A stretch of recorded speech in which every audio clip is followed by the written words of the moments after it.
মানুষ, খেটে খাওয়া মানুষ, শ্রমজীবী মানুষ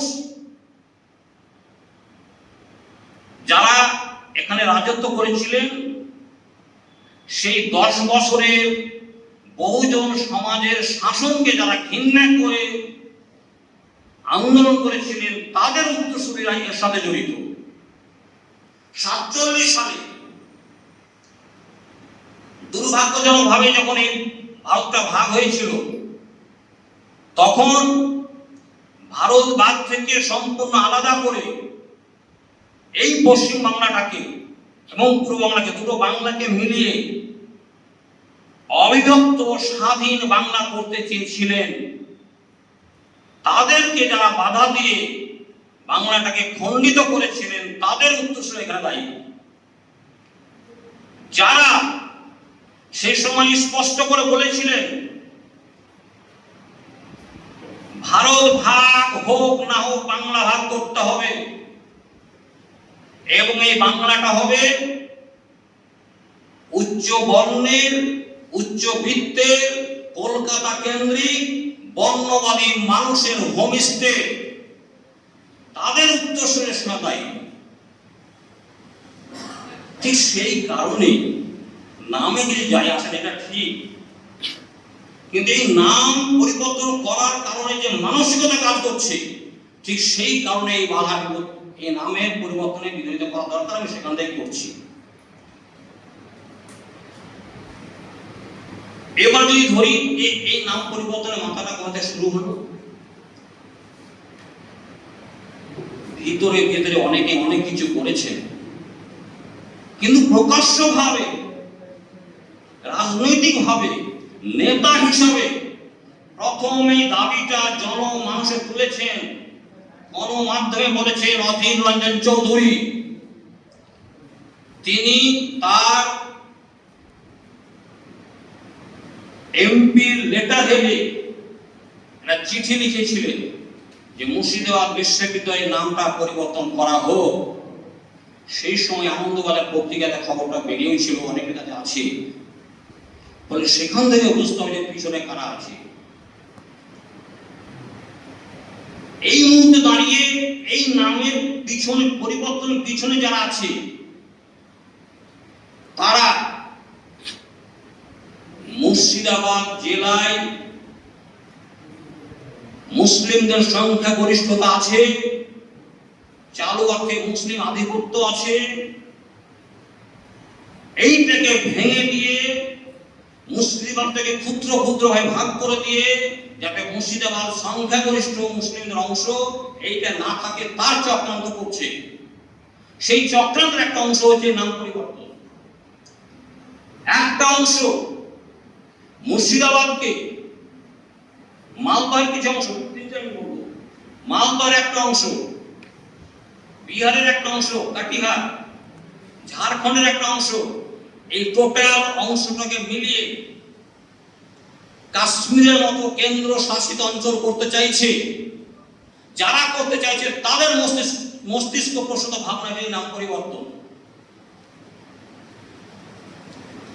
ফলে এই নাম পরিবর্তনটা শুধু নাম পরিবর্তনের মধ্যে সীমাবদ্ধ নয়। আজকে যারা মনে মনে ভাবছেন, আনন্দ পাচ্ছেন, খুশি হচ্ছে যে মুর্শিদাবাদ জেলাটা 3টা ভাগে বিভক্ত হোক, কোন ভাগে মুর্শিদাবাদ শব্দটা না থাক, জঙ্গিপুর জেলা, বহরমপুর জেলা, কান্দি জেলা, ডোমপুর জেলা এই সব হোক, তাদের মস্তিষ্ক প্রসূত ভাবনা।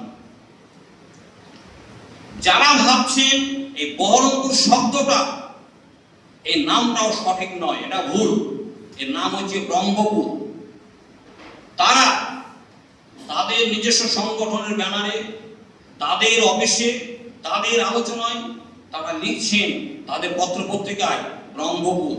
অলরেডি মুর্শিদাবাদ লিখছেন না, তাদের মস্তিষ্ক প্রসূত ভাবনা ষড়যন্ত্র যেইটা। ঠিক সেই কারণে আমি বাদ বিরোধিতা করছি। শেষ কথাটা বলবো, একটা কলেজ তার বিষয় সম্পত্তি, জমি জায়গা সমস্ত কিছুকে একটা বিশ্ববিদ্যালয় করার জন্য তুলে দিয়ে বিশ্ববিদ্যালয় করা হয়েছে। তারপরে আস্তে আস্তে বিশ্ববিদ্যালয়ের নামটা পরিবর্তন করা হবে।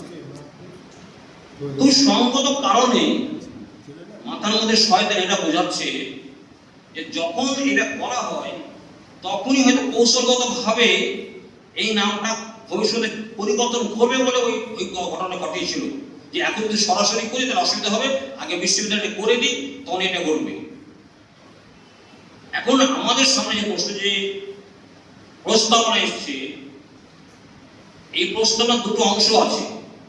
একটা অংশ হচ্ছে 2018 সালে কৃষ্ণনাথ কলেজ উঠে গেছে, এই মুহূর্তে কৃষ্ণনাথ কলেজ কোনো কলেজ নেই। আমরা আবার নতুন করে এই আন্দোলনটা, এই দাবিটা, এই চেতনাটা, এই অনশনটা করবো কিনা, যে কৃষ্ণনাথ কলেজ 2018 সালে উঠে গেছে, আবার তাকে ফিরে দিতে হবে, এই একটা দাবি এখানে আছে। আর একটা অংশ হচ্ছে যে কৃষ্ণনাথ কলেজ কি হয়েছে সেটা আমার সাবজেক্ট নয়। আমার সাবজেক্ট হচ্ছে 2018-তে যে বিশ্ববিদ্যালয়ের নাম মুর্শিদাবাদ বিশ্ববিদ্যালয় করা হয়েছে, সেই বিশ্ববিদ্যালয়ের নামটাকে পরিবর্তন করা যাবে না। 2018-তে জায়গায় তাই রাখতে হবে। দুটোকে যদি একসাথে গুলিয়ে দিই, দুটো আন্দোলনকে গুলিয়ে দিই, তাহলে বোধহয় আন্দোলন আমাদের সামনের দিকে খুব মসৃণ হবে না। সেই জন্য আন্দোলনের পরিসরটাকে ছোট করতে গেলে, দাবিকে ছোট করতে গেলে, আন্দোলনটাকে যদি গঠনমূলক করতে হয়, তাহলে শুধুমাত্র এখানেই সীমাবদ্ধ থাকা দরকার। 2018-তে যে আইন হয়েছে, সেই আইনের মধ্যে সংশোধন করে যে নামটা পরিবর্তন করা হয়েছে, সেই নাম পরিবর্তন করার অংশটুকুই বাতিল করতে হবে। বাকি আমরা আর অন্য কিছু বলতে যাব না। যদি কেউ মনে করে যে 2018-এর আইনের বিরুদ্ধে আমরা আন্দোলন করতে পারেন, তার স্বাধীনতা আছে। আমরা ভালো মনে করলে সহযোগিতা করব, আমার ভালো মনে হলে আমি সহযোগিতা করবো, দুটো বিষয়কে একসাথে গুলিয়ে দেওয়াটা ঠিক হবে না। আমি শেষ যে কথাটা বলতে চাই, বারবার শিক্ষার কথা আসছে। বর্তমান ভারতে কোন রাজ্যে শিক্ষার অবস্থা ভালো নয়, আমাদের রাজ্যেও ভালো নয়। শুধু মুর্শিদাবাদের সমস্যা না, শুধু মুসলমানদের সমস্যা না, বিশ্ববিদ্যালয়ের সমস্যা না, বর্তমান এই রাষ্ট্র ব্যবস্থাটাই চাইছে যে শিক্ষাটাকে পরিপূর্ণরূপে বেসরকারীকরণ করে দেওয়া। এবং হয়তো আগামী দিনে, হয়তো আমি বিশ্বাস করি, ওই জন্য বলছি, হয়তো বলছি না, যে এখন যারা শিক্ষকতা করছেন তারা অবসর গ্রহণ করার পরে নতুন কোন শিক্ষক নিয়োগ হবে না, সবই হবে এখন যারা যেমন হচ্ছে টেম্পোরারি কি আছে সব এরকম। এবং খুব সম্ভব আগামী 20-25 বছর পরে আমাদের রাষ্ট্রের সরকারটা জনগণের দ্বারা নির্বাচিত হবে না, এই সরকারটা এনজিওরা চালাবে।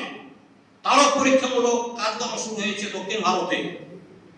ফলে বিশ্ববিদ্যালয়ের এই পাঠটাকে ধরার সাথে সাথে আমাদের জীবন জীবিকা প্রশ্ন, আমাদের অস্তিত্বের প্রশ্ন, আমার নাগরিকত্বের প্রশ্ন, শিক্ষার প্রশ্ন, সবটাকে জড়িয়ে আমাকে ভাবতে হবে। এমন নয় যে গোটা ভারতবর্ষের মানুষ খুব ভালো আছে, তার শিক্ষা খুব উন্নত, মুর্শিদাবাদে, মালদা, দিনাজপুর, মিদনাপুর, বর্ধমান, আমরা সব ভালো আছে, মুর্শিদাবাদে ক্ষতি হয়েছে, নয়। সেই ভাবনা থেকে আমার শেষ কথা হচ্ছে, মুর্শিদাবাদ বিশ্ববিদ্যালয় নামকে কোনোভাবে পরিবর্তন করা যাবে না, এটি আমাদের মুখ্য আলোচনা বিষয় হওয়া দরকার। 2018-র আইনের বিরুদ্ধে করবো কিনা সেটা চিন্তা ভাবনা করা দরকার। এবং এই সাথে সাথে শুধুমাত্র এই মুহূর্তে এইটুকুনের মধ্যে সীমাবদ্ধ থাকলে আগামী দিনে, আগামী 6 তারিখের পরে, আগামী 23 তারিখের পরে, মে মাসের 6 তারিখের পরে আমরা এরকম কোনো মিটিং করতে পারবো না। এই রাজ্যে যদি ফ্যাসিস্ট শক্তি, মনোবাদী ফ্যাসিস্ট শক্তি রাজনৈতিক ক্ষমতাটা হাতে পেয়ে যায়, ইতিমধ্যে এই বাংলার সামাজিক শক্তি, শিক্ষা শক্তি, অন্যান্য শক্তি তারা হাতে পেয়ে গেছে, তাদেরকে আমরা তুলে দিয়েছি। শুধু রাজনৈতিক ক্ষমতাটা যদি তারা পেয়ে যায়, এই ধরনের মিটিং করার রাস্তাটা বন্ধ হয়ে যাবে। সেই ভাবনাটা ভাবতে হবে।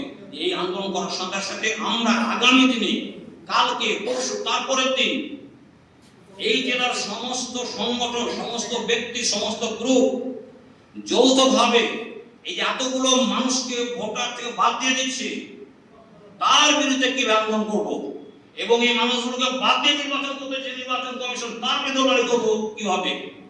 আমি যদি নাগরিক না থাকি আমার বিশ্ববিদ্যালয় কি হবে, আমার অন্য কাজ কি হবে, আমার স্কুল কি হবে, সেটাই মধ্যে ভাবা দরকার। এই বলে আমার বক্তব্য শেষ করছি। ধন্যবাদ।